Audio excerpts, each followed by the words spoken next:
এখন আমরা অ্যাক্রোপোলিসের অনেকটা কাছাকাছি। আপনাদের সুন্দর একটা ভিউ দেখাই পুরো গ্রিক শহরের। অনেকখানি বেয়ে ওঠা লাগছে, পুরো হাঁপাচ্ছি। নাও লুক এট দিস।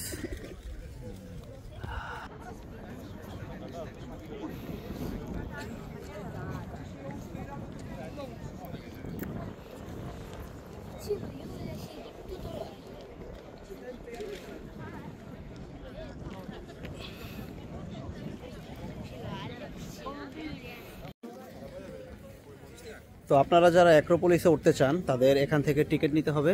এখানে টিকিট বিক্রি করে, আপনারা চাইলে অনলাইনেও টিকিট কিনতে পারেন, অথবা এখানে সিরিয়াল ধরেও, এই যে এখানে সিরিয়াল দেখতে পারবেন, আপনারা সিরিয়াল ধরে আপনারা টিকিট কিনতে পারবেন। টিকিটের প্রাইস হচ্ছে বাংলাদেশিদের জন্য 10 ইউরো সিঙ্গেল এন্ট্রি। আর যদি আপনাদের সাথে কোনো বাচ্চা থাকে যে 5 বছরের কম বয়স, তার জন্য ফ্রি। এখানে টিকিট কিনে আপনারা সেখান দিয়ে উঠে পুরো জায়গাটা হাইক করে উপরে উঠতে হবে। টিকিট নেবার পরে আপনারা এখান দিয়ে এন্ট্রি নেবেন, সেখানে আপনাদের টিকিট চেক করে আপনাদের ঢুকতে দিবে। তারপর ওই উপরে যে দেখতে পাচ্ছেন সেই পর্যন্ত আমাদের হাইক করে যেতে হবে।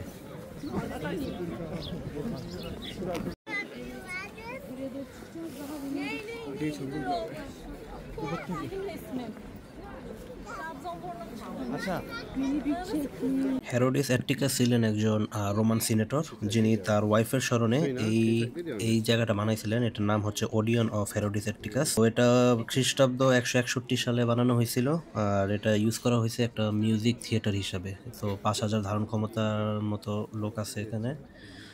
আর 267 সালে এটা যুদ্ধে ডিস্ট্রয় হয়ে যায়। ঠিক ওই গেটটা দিয়ে অ্যাক্রোপোলিসে আপনারা প্রবেশ করার পর এখান থেকে পুরো অ্যাথেন্স শহরের খুব অসাধারণ একটা ল্যান্ডস্কেপের ভিউ পাবেন আপনারা। তারপর অ্যাক্রোপোলিসের ভিতরে ঠিক এই স্ট্রাকচার যেটা দেখতে পাচ্ছেন, এটার নাম হচ্ছে দ্য পার্থেনন। এটা তৈরি করা হয়েছে খ্রিস্টপূর্ব 447 সালে এবং এটা কমপ্লিশন হয়েছে খ্রিস্টপূর্ব 432 সালে। তো যখনই দেখা যায় যে গ্রিসে কেউ অ্যাটাক করতো, সর্বপ্রথম লুট করা হয়তো এই অ্যাক্রোপোলিসের ভিতরেই। এই অ্যাক্রোপোলিসের মধ্যে ঠিক ওই স্ট্রাকচারটা হচ্ছে দেবী অ্যাথেনার জন্য উৎসর্গ করা হয়েছে। এই কারণে উৎসর্গ করা হয়েছে যে যখন পার্সিয়ার সাথে গ্রিকদের যুদ্ধ হয়, যুদ্ধে গ্রিকরা জয়লাভ করে এবং তারা মনে করে যে এই দেবী অ্যাথেনা সে অনেক বড় পরিমাণে এই যুদ্ধে জয়ের জন্য হেল্প করছে। তো এই কারণে এখানে তার জন্য একটা স্ট্রাকচার বা একটা মূর্তিও বানানো হয় দেবী অ্যাথেনাকে উদ্দেশ্য করে, যেখানে তার হাতে একটা বর্ষার মতো থাকে এবং বর্ষাটা ঠিক ওই সমুদ্রের দিকে তাক করে রাখা হয়, যাতে এখানে সেলরদেরকে সম্মান জানিয়ে। এই পার্থেয়ন স্কাল্পচারটা আপনার 1687 সালে একটা যুদ্ধে প্রায় ধ্বংসস্তূপে পরিণত হয়। যদিও পরবর্তীতে অনেক এফোর্ট নেওয়া হয়েছে যাতে এটাকে পূর্বের অবস্থায় ফেরত নেওয়া যায়, কিন্তু সেটা আসলে পুরোপুরি আগের অবস্থায় নেওয়াটা সম্ভব হয়নি। ওরা যথেষ্ট চেষ্টা করছে যতটুকু সম্ভব এই কলামগুলোকে রিস্টোর করার জন্য। এখনও আপনারা দেখবেন যে ওখানে ক্রেন লাগানো আছে, ওই এখনও এটা রিস্টোরেশনের কাজ চলতেছে। বাট এটা খুবই টাফ যে এত পুরনো একটা স্ট্রাকচারকে সম্পূর্ণ আগের রূপে ফেরত আনা।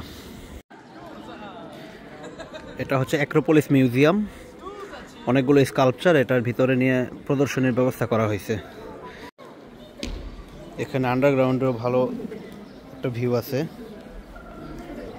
ফ্লোর টার্নার দিয়ে তৈরি, আর এখান দিয়েও দেখা যাবে।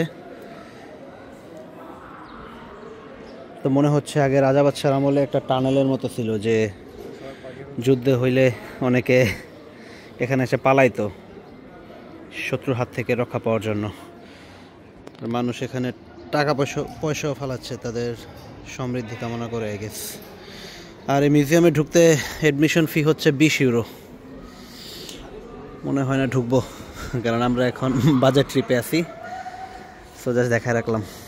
এটার অবস্থান হচ্ছে জাস্ট অ্যাক্রোপোলিস, ওই যে অ্যাক্রোপোলিস, আর এটা হচ্ছে মিউজিয়াম, অ্যাক্রোপোলিস মিউজিয়াম। আমরা সবাই গ্রিক ফুড ট্রাই করতেছি। এটা হচ্ছে পিটা চিকেন সুবলাকি, আর ধর নিচে জাইরোস, পিটা চিকেন জাইরোস, অ্যান্ড টেম ভাই নিচে হচ্ছে পিটা ভেজি, রাইট? হ্যাঁ, আর এখানে অদ্ভুত একটা টেস্টের একটা কোকের দেখা পাইছি আমরা, এটা দেখা যাক কেমন টেস্ট হয়। এখানে ইউক্রেনের সাপোর্টে বিশাল বড় একটা প্রোটেস্ট হচ্ছে, অনেক মানুষ।